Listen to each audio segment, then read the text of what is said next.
Just turn around. Turn around. Please. Turn around. Hey, hey, hey, hey, hey, hey, hey.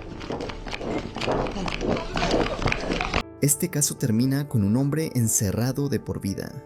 Juan David Ortiz escucha la sentencia sabiendo que nunca volverá a salir. Cadena perpetua sin posibilidad de libertad condicional, dictada en Tejes. No hay pena de muerte, pero tampoco hay futuro. Este es el final y también el punto de partida de todo lo que vamos a revelar, porque antes de esta condena hubo atrocidades, hubo mujeres asesinadas una tras otra, hubo una cacería silenciosa que duró 12 días y hubo un agresor que actuó con total impunidad.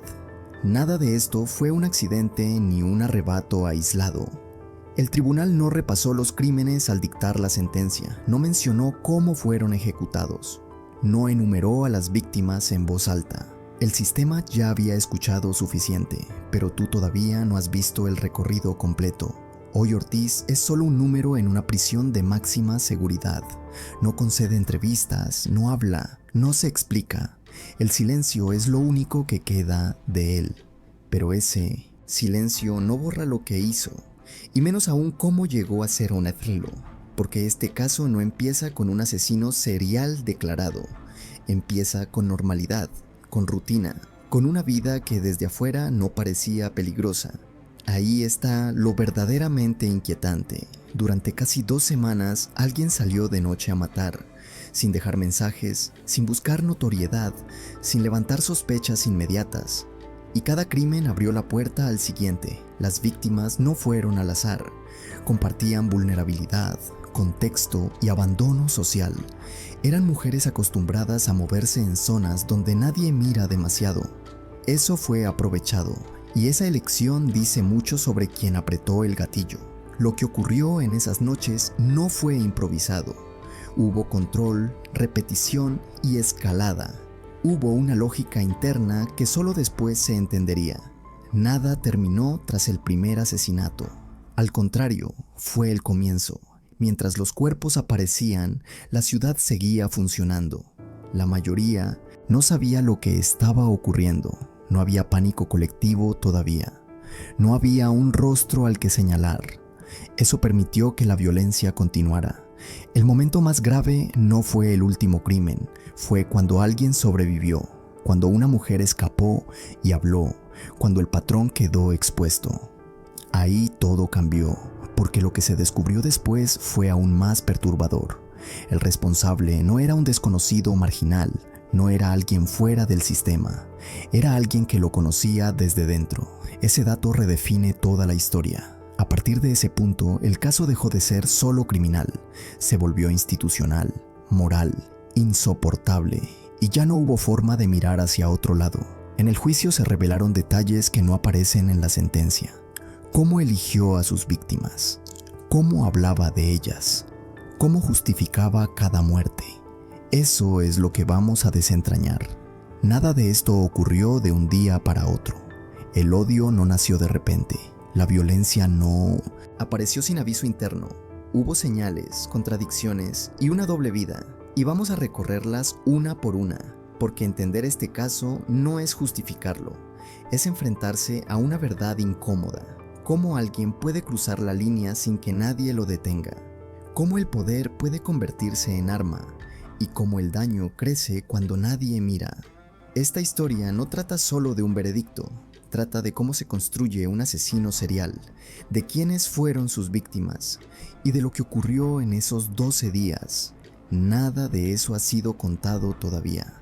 Para llegar ahí, primero hay que retroceder a la vida que llevaba antes, a la normalidad que nadie cuestionó, al hombre que parecía no esconder nada. Ahí empieza realmente todo. Antes de que su nombre apareciera ligado a asesinatos, Juan David Ortiz llevaba una vida que no despertaba alarmas.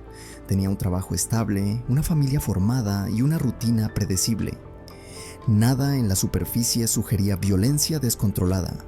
Nada parecía fuera de lugar para quienes lo rodeaban. Esa normalidad fue el primer engaño. Ortiz no vivía en los márgenes, no era un desconocido moviéndose en la sombra, era parte activa del sistema, alguien con responsabilidades y autoridad, alguien entrenado para detectar amenazas, no para convertirse en una.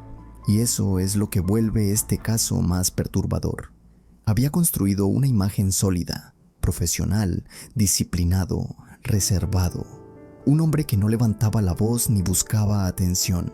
Para vecinos y conocidos era simplemente confiable. Nadie sospecha de quien encaja perfectamente. Su vida familiar reforzaba esa percepción. Esposo, padre, asistente regular a la iglesia. Un hogar en un barrio tranquilo, lejos de las zonas peligrosas. Rutinas claras, horarios definidos.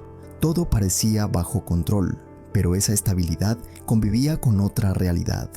Una que no se mostraba de día, una que no aparecía en reuniones familiares ni eventos laborales, una que se activaba cuando caía la noche.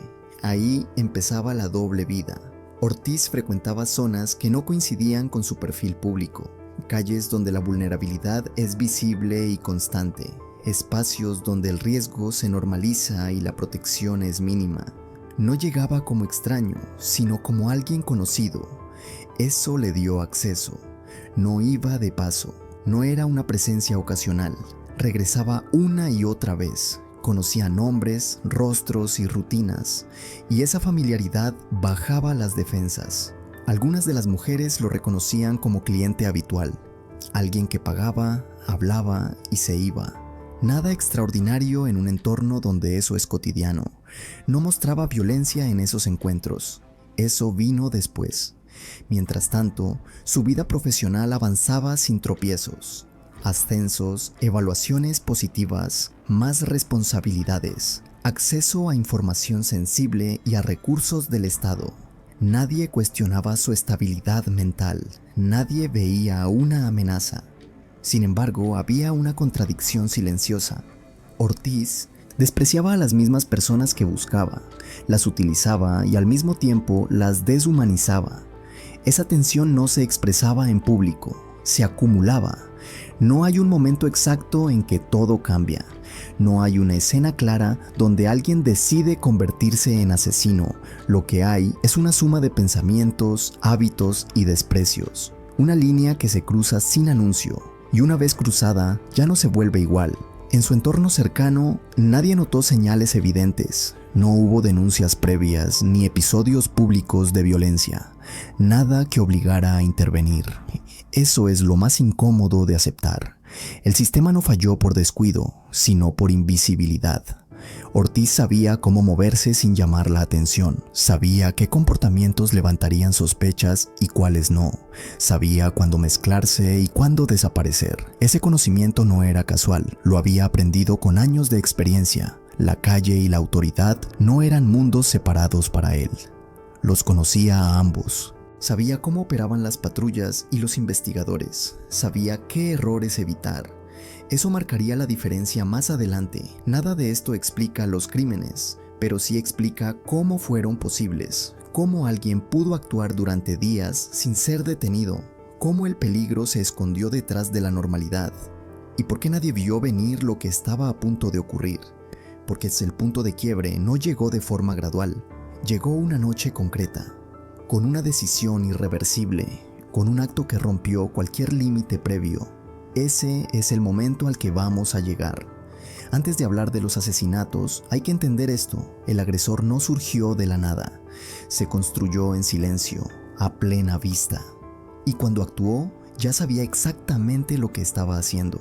En la siguiente parte, vamos a detenernos justo antes del primer crimen, en la calma engañosa que lo precedió, en la noche en que todavía no había cuerpos, pero sí intención, en el instante donde todo pudo detenerse, y no lo hizo.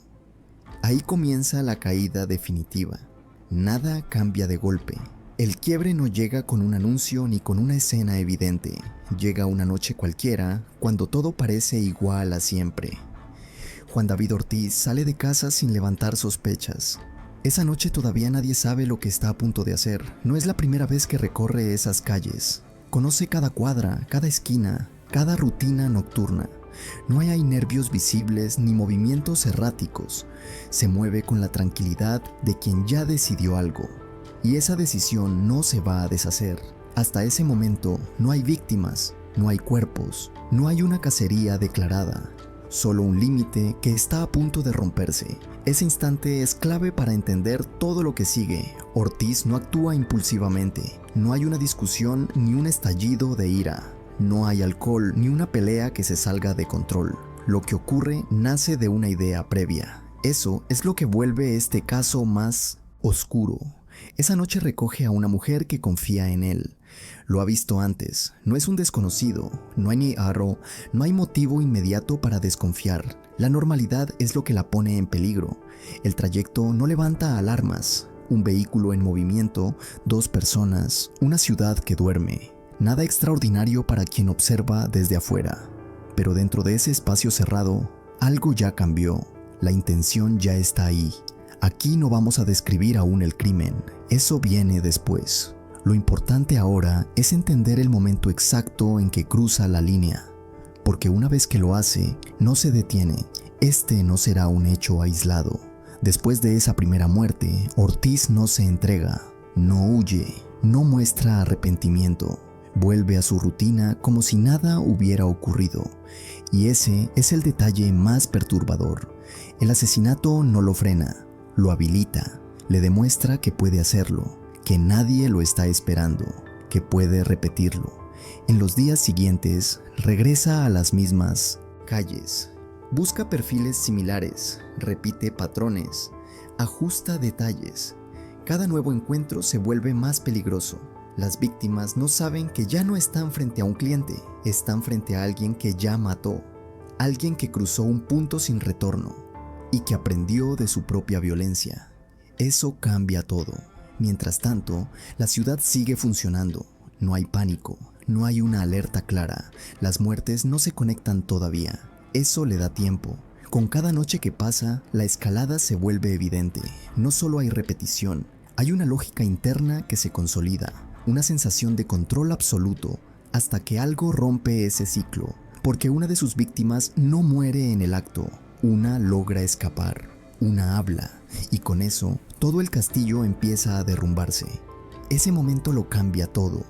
A partir de ahí, el caso deja de avanzar en silencio. La policía ya no investiga hechos aislados, empieza a buscar a un solo responsable.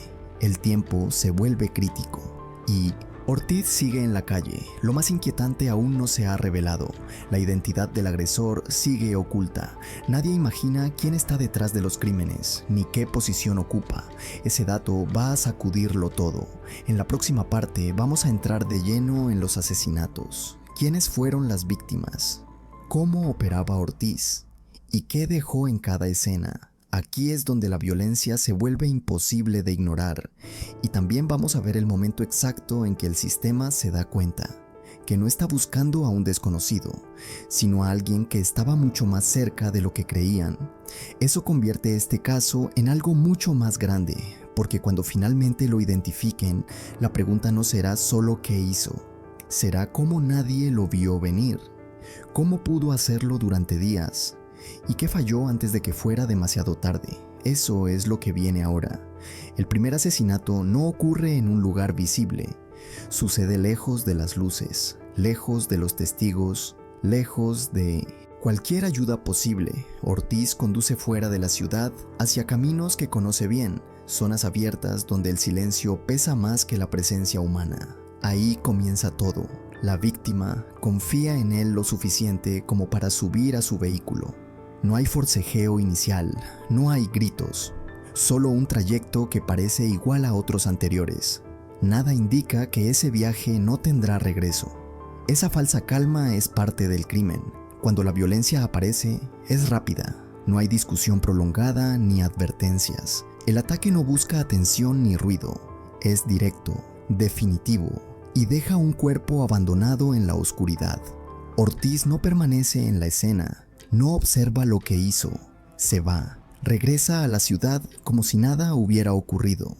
Ese desapego marca el tono de lo que vendrá después. El cuerpo es encontrado horas más tarde. No hay testigos, no hay sospechosos claros, solo preguntas y una vida que no volverá.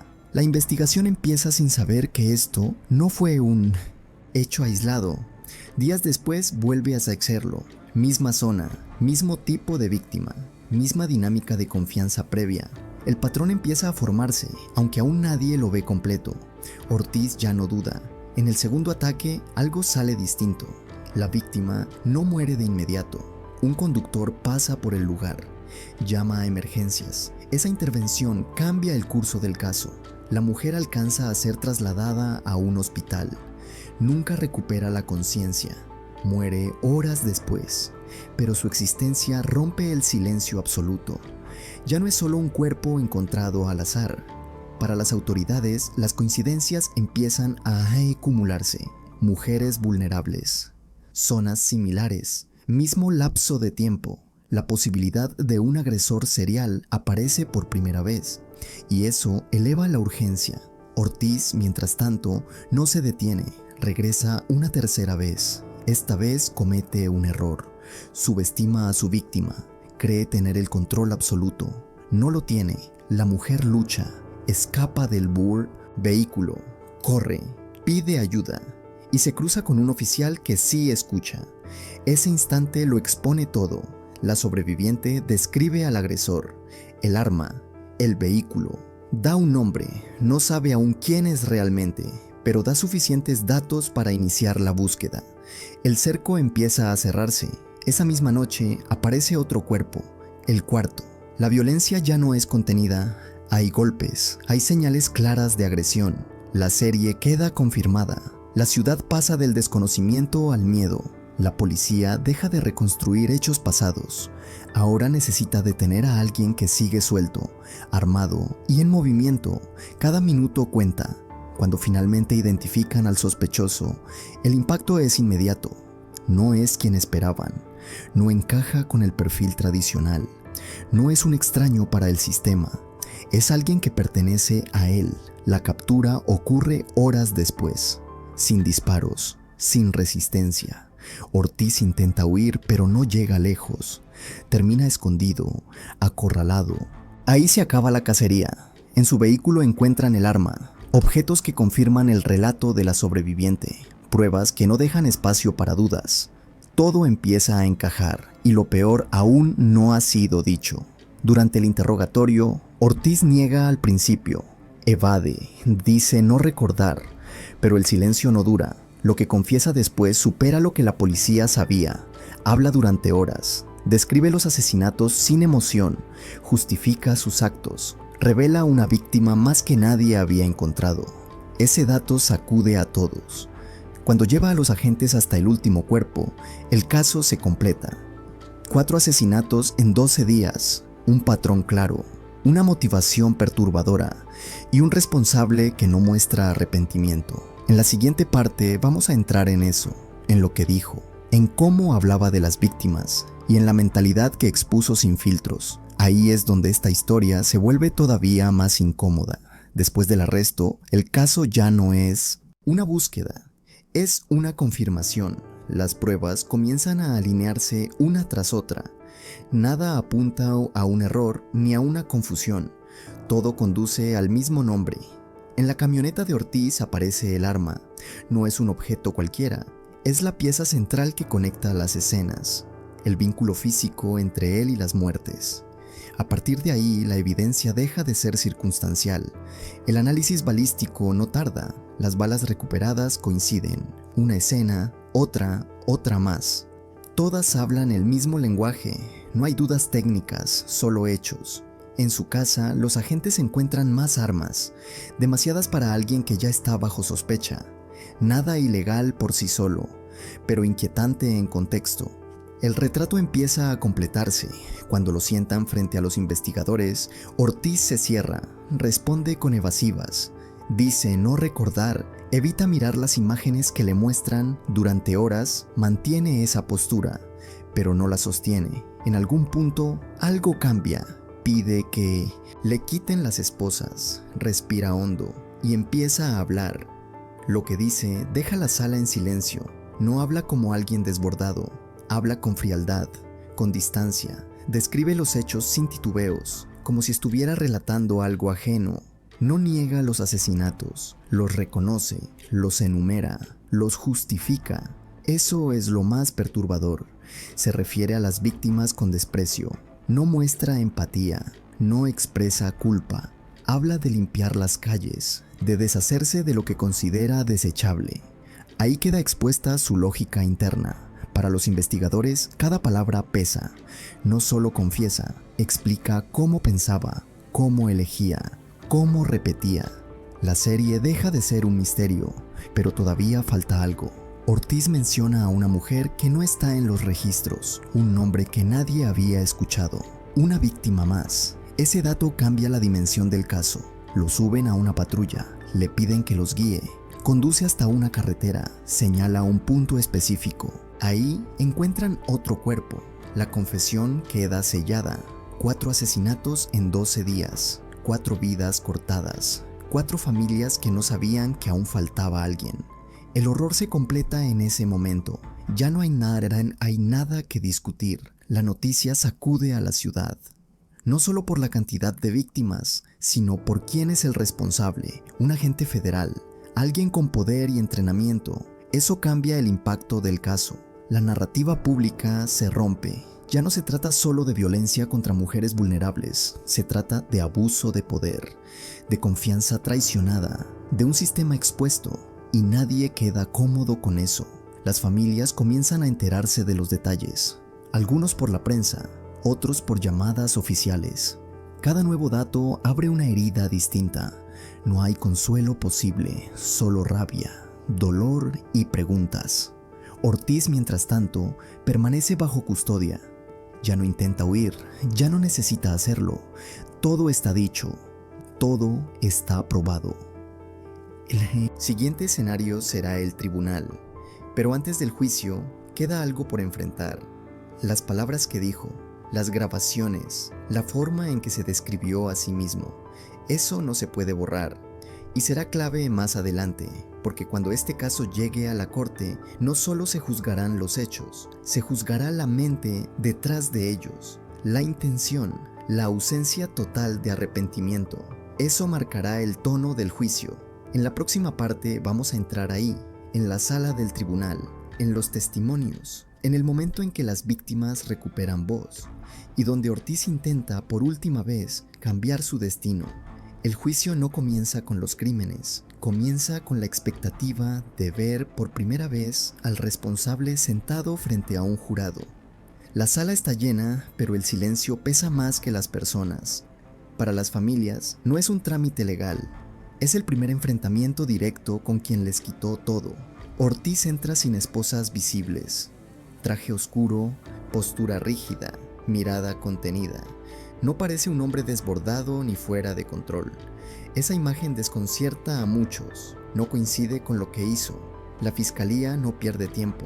Presenta el caso como una serie, no como hechos aislados. 4 muertes conectadas por un patrón claro, un mismo vehículo, un mismo agresor, una misma intención. Los nombres de las víctimas se escuchan uno por uno. Cada nombre trae consigo un silencio distinto. No son estadísticas, son personas con hijos, hermanos, historias incompletas. Eso queda claro desde el inicio. El juicio se vuelve personal. El testimonio más esperado es el de la sobreviviente. Entra a la sala con paso firme, pero la voz tiembla. Relata cómo escapó, cómo pidió ayuda, cómo identificó al agresor. No hay exageraciones, solo hechos que no se pueden ignorar. La defensa intenta desacreditarla. Hablan de su pasado, de su adicción, de su credibilidad. Ella no discute, responde y se mantiene. El jurado observa todo. Luego vienen las pruebas forenses, balística, trayectorias, coincidencias imposibles de refutar. Cada elemento encaja con el siguiente. La historia se vuelve sólida. Las grabaciones del interrogatorio ocupan horas del juicio. La sala escucha cómo Ortiz habla de los asesinatos, cómo justifica, cómo desprecia. Algunos jurados apartan la mirada. El impacto es evidente. La defensa cambia de estrategia. Hablan de salud mental, de trauma previo, de estrés acumulado. Intentan explicar, no negar. Buscan salvarle la vida. La fiscalía responde con firmeza. Ortiz sabía lo que hacía. Tenía entrenamiento, tenía control. No actuó confundido ni fuera de sí. Actuó con decisión. Durante días, la sala escucha versiones opuestas. No sobre lo ocurrido, sino sobre cómo interpretarlo, responsabilidad total o disminuida. Esa es la batalla. El jurado tiene que decidir. Cuando llega la deliberación, la espera es tensa, horas que parecen más largas de lo normal. Las familias no hablan entre sí. Ortiz permanece sentado, inmóvil. El resultado ya está escrito, pero aún no se lee. El veredicto llega más rápido de lo esperado. Culpable, en los 4 cargos de asesinato capital. No hay reacción inmediata, solo respiraciones profundas. El peso cae de golpe. La pena de muerte ya no está sobre la mesa. Las familias pidieron que no se buscara. No querían años de apelaciones, querían un final definitivo. Eso también forma parte de esta historia. La sentencia es automática. Cadena perpetua sin libertad condicional. Ortiz no vuelve a mirar al público. No habla, no se disculpa. El silencio vuelve a imponerse. Antes de que lo retiren de la sala, las víctimas toman la palabra. Hablan del dolor, de los hijos que quedaron atrás, de lo que se rompió para siempre. Algunos gritan, otros perdonan. Nada de eso lo mueve. Cuando todo termina, Ortiz es escoltado fuera. No hay cámaras cerca. No hay declaraciones finales. Solo un pasillo largo y una puerta que se cierra. Ahí se define su destino, pero para quienes quedan afuera, el caso no termina ahí. El juicio respondió al qué, no al por qué, no al cómo se llegó hasta ese punto. Eso sigue incomodando. En la última parte vamos a entrar en ese cierre incómodo, en la vida que le espera, en el vacío que deja y en la pregunta que nadie puede responder por ti.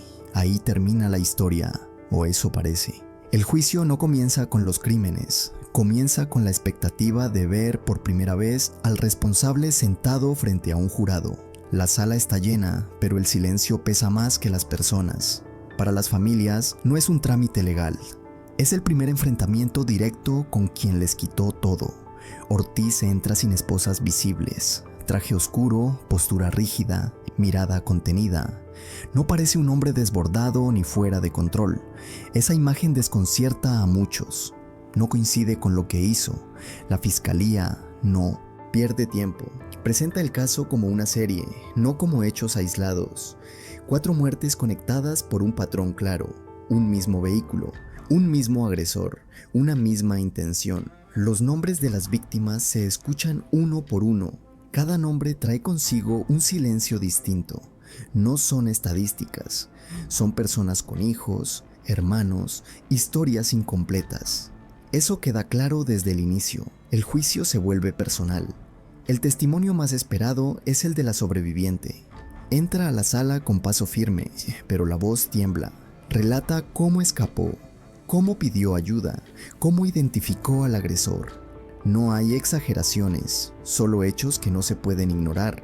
La defensa intenta desacreditarla. Hablan de su pasado, de su adicción, de su credibilidad. Ella no discute, responde y se mantiene. El jurado observa todo. Luego vienen las pruebas forenses, balística, trayectorias, coincidencias imposibles de refutar. Cada elemento encaja con el siguiente. La historia se vuelve sólida. Las grabaciones del interrogatorio ocupan horas del juicio. La sala escucha cómo Ortiz habla de los asesinatos, cómo justifica, cómo desprecia. Algunos jurados apartan la mirada. El impacto es evidente. La defensa cambia de estrategia. Hablan de salud mental, de trauma previo, de estrés acumulado. Intentan explicar, no negar. Buscan salvarle la vida. La fiscalía responde con firmeza. Ortiz sabía lo que hacía. Tenía entrenamiento, tenía control. No actuó confundido ni fuera de sí. Actuó con decisión. Durante días, la sala escucha versiones opuestas, no sobre lo ocurrido, sino sobre cómo interpretarlo. Responsabilidad total o disminuida. Esa es la batalla. El jurado tiene que decidir. Cuando llega la deliberación, la espera es tensa. Horas que parecen más largas de lo normal. Las familias no hablan entre sí. Ortiz permanece sentado, inmóvil. El resultado ya está escrito, pero aún no se lee. El veredicto llega más rápido de lo esperado. Culpable. En los 4 cargos de asesinato capital, no hay reacción inmediata, solo respiraciones profundas. El peso cae de golpe, la pena de muerte ya no está sobre la mesa. Las familias pidieron que no se buscara, no querían años de apelaciones, querían un final definitivo. Eso también forma parte de esta historia. La sentencia es automática, cadena perpetua sin libertad condicional. Ortiz no vuelve a mirar al público, no habla, no se disculpa. El silencio vuelve a imponerse. Antes de que lo retiren de la sala, las víctimas toman la palabra. Hablan del dolor, de los hijos que quedaron atrás, de lo que se rompió para siempre. Algunos gritan, otros perdonan. Nada de eso lo mueve. Cuando todo termina, Ortiz es escoltado fuera. No hay cámaras cerca, no hay declaraciones finales. Solo un pasillo largo y una puerta que se cierra. Ahí se define su destino, pero para quienes quedan afuera, el caso no termina ahí. El juicio respondió al ¿qué? No al por qué, no al cómo se llegó hasta ese punto. Eso sigue incomodando. En la última parte vamos a entrar en ese cierre incómodo, en la vida que le espera, en el vacío que deja y en la pregunta que nadie puede responder por ti. Ahí termina la historia, o eso parece. Después del juicio, Juan David Ortiz desaparece del espacio público. No hay entrevistas, no hay cartas, no hay intentos de explicar nada. Es trasladado a una prisión de máxima seguridad en Texas. Ahí comienza una rutina que no cambia, días idénticos, sin final a la vista. No hay últimas palabras porque no hubo ejecución. No hay ritual final ni testigos reunidos tras un vidrio. El castigo no llega de golpe, llega todos los días, en forma de encierro permanente, una condena que no se acaba. Ortiz pasa sus horas bajo vigilancia constante, movimientos controlados, contactos mínimos, un número asignado. Todo lo que fue antes queda fuera de esos muros. El sistema no necesita saber más. Para las familias, la vida sigue de otra manera. No hay cierre verdadero, no hay reparación posible. Solo la certeza de que él no volverá a hacer daño. Eso es lo único que la sentencia garantiza. Las voces que se escucharon en la corte no se olvidan. Hijos hablando de madres ausentes, hermanos recordando infancias compartidas, dolores que no prescriben. Eso no figura en ningún expediente. Algunas familias pidieron que no se buscara la pena de muerte, no por compasión hacia Ortiz, sino para no prolongar el proceso durante décadas, para no vivir atadas a apelaciones interminables. Esa decisión también tuvo un costo. Ortiz nunca habló después de la sentencia, no mostró arrepentimiento público, no pidió perdón. No explicó nada más. Su silencio es definitivo. El caso deja una incomodidad difícil de ignorar. Un agente entrenado, con acceso a armas y autoridad, que actuó durante días sin ser detenido. Eso obliga a mirar más allá del citizen individuo. Las preguntas no apuntan solo a él, apuntan al sistema que lo formó, a los controles que no detectaron nada, a las señales que nadie vio o nadie quiso ver. Ahí está el verdadero vacío. Las víctimas compartían una condición, vulnerabilidad, moviéndose en zonas donde la violencia se normaliza, donde desaparecer no siempre genera alarma inmediata. Ese contexto facilitó los crímenes, y eso sigue siendo así hoy. Ortiz envejece en prisión, cumple años tras los muros. El mundo exterior avanza sin él. Para el Estado el caso está cerrado, para la memoria no.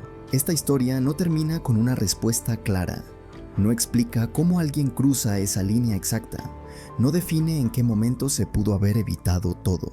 Solo muestra lo que ocurre cuando no se hace. Y cuando ya es demasiado tarde, no hay forma correcta de sentir frente a este final. Ni alivio completo, ni justicia reparadora. Solo hechos, solo consecuencias. 4 mujeres fueron asesinadas. Una sobrevivió y habló. Un hombre fue condenado de por vida. Eso es lo que sabemos con certeza. Todo lo demás queda en manos de quien escucha esta historia. Porque al final, la pregunta no es solo qué castigo merecía, ni siquiera si la sentencia fue suficiente. La pregunta que queda es otra, más incómoda, más difícil de responder.